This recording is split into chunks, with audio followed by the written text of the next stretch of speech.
ইয়া রাসূলুল্লাহ, হযরত ইসরাফিল সিংকে দিলে, ফুঁক দিলে কবরবাসী কিয়ামতে যে উঠবে, কিভাবে উঠবে এটা তো কোরআনে না, একটু বলেন না। প্রত্যেকটা আমাদেরকে শোনা। নবীজিকে তাফসীর শিখাইলেন কে? শুধু একটা দুজন বলছে। নবীজিকে তাফসীর শিখাইলেন কে? আল্লামাহুল বায়ান। বায়ান শিখাইলেন কে?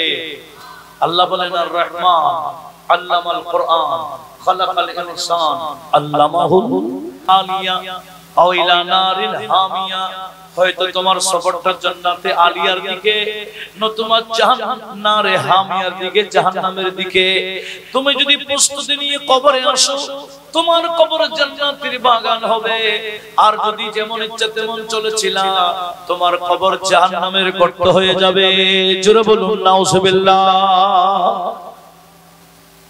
সেজন্য আমার নবীজি বলেছেন, কবরু ইম্মা রাউযাতুম মির রিয়াজিল জান্নাহ আও হুফরাতুম মিন হুফরিন নার। উম্মা, কবর হয়তো জান্নাতের বাগান, নতুবা জাহান্নামের গর্ত। যারা যেভাবে প্রস্তুতি নেয় কবরটাকে সেভাবে পায়। ঠিক ঠিক। এখন থেকে আমরা কবরের প্রস্তুতি নিতে হবে কিনা? না এমনি দৌড় দিলে হবে? শুনেন, কোরআন শরীফ সূরা নাবা, ওয়া ইয়াওমা ইউনফাখু ফিস-সূর ফাতাতুনা আফওয়াজা, এই আয়াতের ব্যাখ্যাতে প্রায় তাফসীরের কিতাবে আছে। হযরত মুআয ইবনে জাবাল রাদিয়াল্লাহু তাআলা একদিন নবীজির কাছে গিয়ে এই আয়াতের ব্যাখ্যা তালাশ করলেন। একটু জোরে বলুন সুবহানাল্লাহ। উনি বললেন, সাআলতু রাসূলুল্লাহি সাল্লাল্লাহু আলাইহি ওয়াসাল্লাম আন কওলিহি তাআলা, আল্লাহ যে বলেছেন ইয়াওমা ইউনফাখু ফিস-সূর, যখন সিংহে ফুঁক দিবে, ফায়াতুনা আফওয়াজা ফাতাতুনা আফওয়াজা, তোমরা দলে দলে কবর থেকে উঠবে।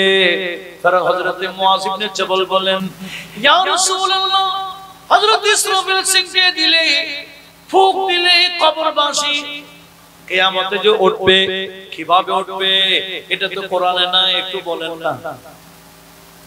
প্রত্যেকটা আমাদেরকে শোনা। নবীজিকে তাফসীর শিখাইলেন কে? শুধু একটা দুজন বলছে। নবীজিকে তাফসীর শিখাইলেন কে? আল্লামাহুল বায়ান। বায়ান শিখাইলেন কে? আল্লাহ বলেন আর রহমান আল্লামাল কুরআন খালাকাল ইনসান আল্লামাহুল। নবীকে তাফসীর শিখাইলেন কে? তো কোরআনে নাই এমন কোন বিষয় আছে? সব বিষয় কোরআনে আছে। আল্লাহ বলে সব বিষয় কোরআন আছে, সব বিষয়ে আপনি নবীর কলবে আমি ঢুকাই দিয়েছি। নবীজি জানেন এমন কোন বিষয় আছে? আউয়াল আখির সব কুছ জানে, আউয়াল আখির সব কুছ জানে, দেখে करीब बईद, गायब की खबरें देने वाला, गायब की खबरें देने वाला, अल्लाह का वो हबीब नबी जी, अल्लाह अल्लाह।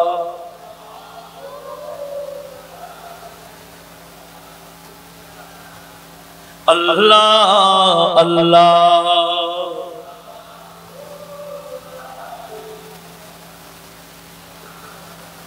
हजरत मुआज इब्ने जबल नबीजी থেকে আয়াতের তাফসীর শুনতে চাইলেন, তো নবীজি বললেন, লাকাদ সাআলতা আন আমরিন আযীমিন, এই মুআজ ইবনে জবল, তুমি তো মহান একটা বড় প্রশ্ন আমাকে করে বসছো। শুনো তাহলে আমি বলে দিচ্ছি, তুহশারু আশরাতু আসনাফিন, কবর থেকে মানুষকে কিয়ামতের ময়দানে ওঠা হবে 10 প্রকারে। কত প্রকার?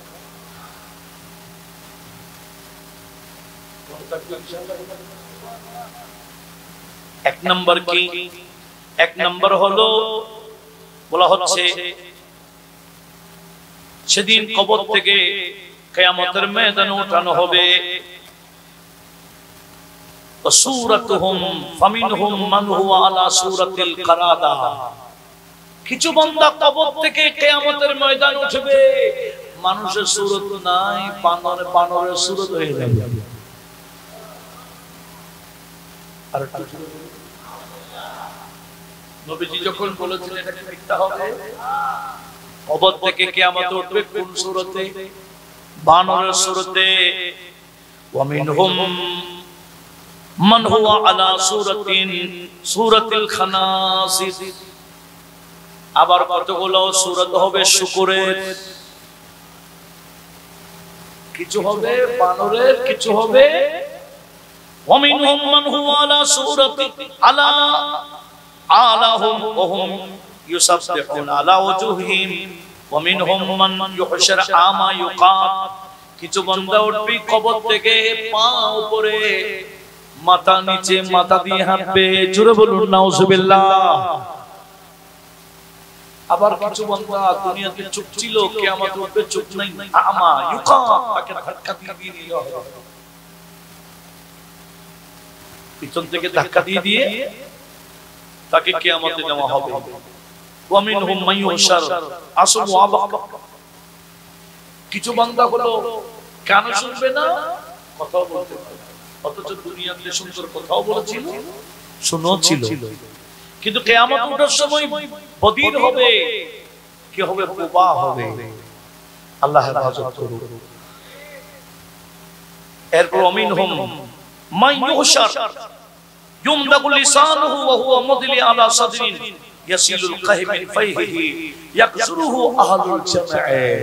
ওই বান্দার জিহ্বা আরেকজন বান্দা বের হবে, কিয়ামতে ওঠা হবে, জিহ্বা টেনে উপরে বেঁধে দেওয়া হবে, বমি করবে, এত দুর্গন্ধ বমি, গোটা কিয়ামতবাসী তাকে ঘৃণা করবে।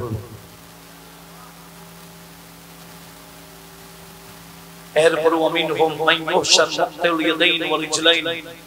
দুনিয়াতে হাত ছিল, কিন্তু কবরের থেকে কিয়ামত উঠবে হাতও নাই, পাও নাই। ওয়া মিনহুম মান ইউহশার মাসলুবান আলা জুযি নাখলিন মিনান নার। কিছু বান্দাকে কবর থেকে উঠতে জাহান্নামের খেজুর গাছের মতো, খেজুর গাছের মধ্যে আগুনের খেজুর গাছে ফাঁসি দেওয়া অবস্থা উঠাও। ওয়া মিনহুম মান ইউহশার আশাদুন মিনাল জিন। আবার কিছু বান্দার শরীর থেকে বেশি দুর্গন্ধ বের হবে, মারাত্মক দুর্গন্ধ। ওয়া মিনহুম মান ইউহশার ওয়া হুয়া লাবিসু জালাবিব মিন কাতরান। আবার কিছু বান্দা কবর থেকে উঠবে, আল কাতরার পোশাক পরিধান করা হবে, আর ওই আল কাতরার মধ্যে আগুন লাগিয়ে দেওয়া হবে। জোরে বলুন নাউজুবিল্লাহ। কত প্রকার আছে? 10 প্রকার। তাহলে বানরের সুরত কারা হবে একটু জানার দরকার আছে। আমার নবীজি বলেন ফাআমাল্লাযীনা আলা সূরাতিল কারাদা ফাহুমুল নামামুন। যারা কবর থেকে উঠবে বানরের সূরতে, এরা কারা? যারা চায়ের দোকানে বসে, বিভিন্ন জায়গায় বসে আরেকজনের চর্চা করেছে, নিজেরটা না বুঝ আরেকজনেরটা দেখেছে। কথা বলুন ঠিক কি না? পরনিন্দা, চুগলি করে কিনা? গীবত করে, চুগলি করে, এরকম বান্দা কবর থেকে কিয়ামতের ময়দানে উঠবে বানরের সূরতে। আল্লাহ সবাইকে হেফাজত করুক, আমিন বলেন। কারো চুগলি করতে গেলে, গীবত করতে গেলে ওয়াজটা মনে রাখতে হবে, দরকার আছে কি? দ্বিতীয় নম্বর কোন সূরত? শুকর। তো শুকরের সূরতে কারা? ফাআকালাতুস সুহুদ। যারা দুনিয়ার মধ্যে হারাম খুঁজছিল, হারাম খুঁজ, হারাম বলতে যত হারাম আছে, হারাম আছে কি না? আরাম করে করে হারাম খাচ্ছে, কিন্তু কবর থেকে উঠবে কোন সূরতে? হারাম কি আমরা জানি না? আমার নবীজি বলেন হালাল বাইয়ান ওয়াল হারাম বাইয়ান। হালাল কে এটাও স্পষ্ট, হারাম কে এটাও স্পষ্ট। সুদ হারাম কে জানে না, ঘুষ হারাম কে জানে না, জুলুম হারাম কে জানে না, মিথ্যা ব্যবসা হারাম কে জানে না? সবাই তো জানে। আরেকজন জবরদখল করে হারাম কে জানে না? সবাই তো জানে, কিন্তু সবাই তো প্রায় মানুষ এরকম জুলুমবাজ হয়ে আছে। কথা বলো ঠিক কি? জুলুম যে সহ্য হয় না, এটা তো আমরা কত কিছু কয়েক মাস আগে দেখছি।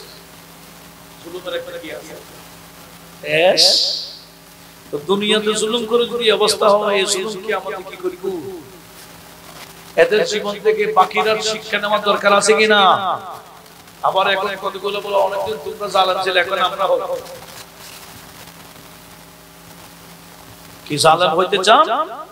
এদের জীবন থেকে শিক্ষা নেন, জালেম হয়েন না, জুলুম বেশি দিন টিকে না, কিয়ামতের ময়দানে অন্ধকার হয়ে যাবে। কথা বলুন ঠিক ঠিক। আয-যুলমু যুলমাতুন ইয়াওমাল কিয়ামা। কথা বলুন ঠিক ঠিক। একটু লক্ষ্য করুন, এইরকম জুলুম করে টাকা অর্জন করলে, দখল করে টাকাবাজি করে, টেন্ডারবাজি করে, ধোঁকাবাজি করে, চিটিংবাজি করে, ফন্ডবাজি করে, যত বাজি আছে, এই বাজি দিয়ে যারা কি করে টাকা অর্জন করে, এগুলোর নাম আকালাতুস সুহুত। এইরকম হারামখোর যারা খবর থেকে উঠবে কোন সূরাতে? আপনাদের খারাপ লাগে? খারাপ লাগে? বিষয়টা আমাকে বুঝছেন? এগুলো বলার জন্য যা খাইছেন খাইছেন, বদবুদ খাইছেন আর না খাইছেন। ওয়াজ কেন বলে বদবুদ খাইবা? তখন ওয়াজ এই ওয়াজের উপর আমল করতে, ঠিক আছে তো? বলেন ইনশাআল্লাহ। আর একটু জোরে বলেন ইনশাআল্লাহ। এরপরে কে? মাথা উপরে পা নিচে। এরা কারা? বলে এরা হলো সুদখোর, আকিলুর রিবা। মজা করে করে বিদেশ মারাচ্ছে, বেশি মজা। নাম বেশি আছে, নাম কি? এই ইন্টারেস্ট খাইয়া খাইয়া যারা কবরে